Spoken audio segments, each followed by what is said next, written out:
कि आप स्वयं अपने मन और बुद्धि को जगत से हटा करके मेरे में लगाइए। तो उपासक कहता है पहले तो बहुत आनंद आता था, अब नहीं आता। पहले वो तुम्हारे साधन का नहीं था, वो कृपा का था, गुरु कृपा, आराध्य देव की कृपा।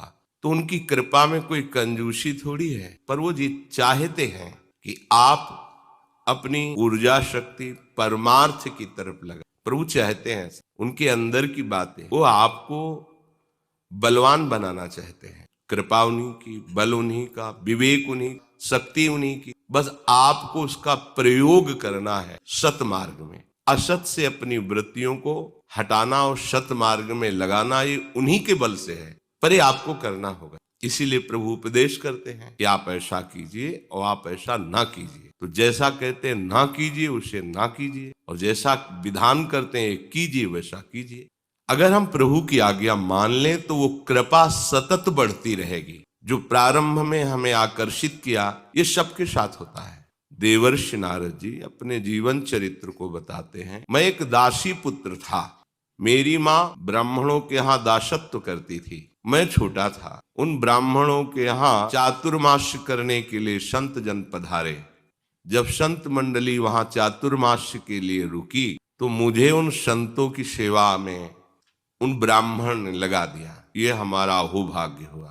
संतों की जूठन पाते जो पात्रों में बचती, पात्र मार्जन करते और हर समय बैठकर उनकी बातें सुनते, ये बहुत बड़ा साधन बन गया।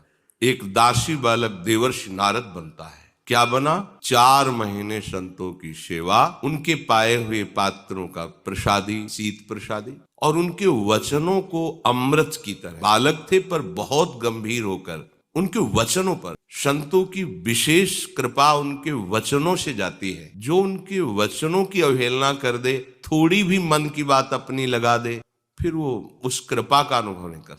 यथावत जैसा वो बोले वैसा ही, उसमें मिलावट नहीं होनी चाहिए। देवर्षि नारद जी जो अपने चरित्र का वर्णन कर रहे हैं, वो कह रहे हैं कि फिर जब 4 महीने में संत भगवान विचरण के लिए चले तो मुझे ऐसा लगा अब तो मेरा जीवन इनके बिना रह ही नहीं सकता। उनकी जूठन पाने से, उनके वचन सुनने से सारा राग नष्ट हो गया था। बालक हृदय थे।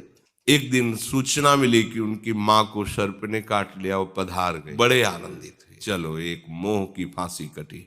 ये माँ अपने मोह में फांस कर मुझे आगे न बढ़ने देती, भगवान ने बड़ी कृपा की, छोड़ के चल दिए। एकांत जंगल में प्रवेश किया, शीतल सरोवर देखा, आचमन किया, पवित्र हुए, एक पीपल के वृक्ष के नीचे बैठ गए। जैसा संतों के मुख से भगवान की रूप माधुरी सुनी थी, वैसी भावना करने लगे। अभी भावना प्रारंभ ही की थी कि साक्षात भगवान प्रकट हो गए। उनको अनुभव हो रहा था सामने मेरे हरि खड़े, वो रूप, वो लावण्य, वो आनंद। अभी वो पान ही कर रहे थे कि अंतर्धान हो गए, तो विकल हो गए। आकाशवाणी हुई, ऐ बालक, ये जो मैंने तुम्हें रूप दिखाया, ये अपने में आसक्त करने के लिए। मेरे साक्षात रूप का दर्शन और संभाषण अध कचरा योगी नहीं प्राप्त कर सकता। इसलिए तुम अपनी चित्त वृत्ति, मन को पूर्णतया मेरे में लगाओ और जीवन यापन करो। शरीर छूटेगा तो तुम मेरे ही होगे। ऐसा ही हुआ।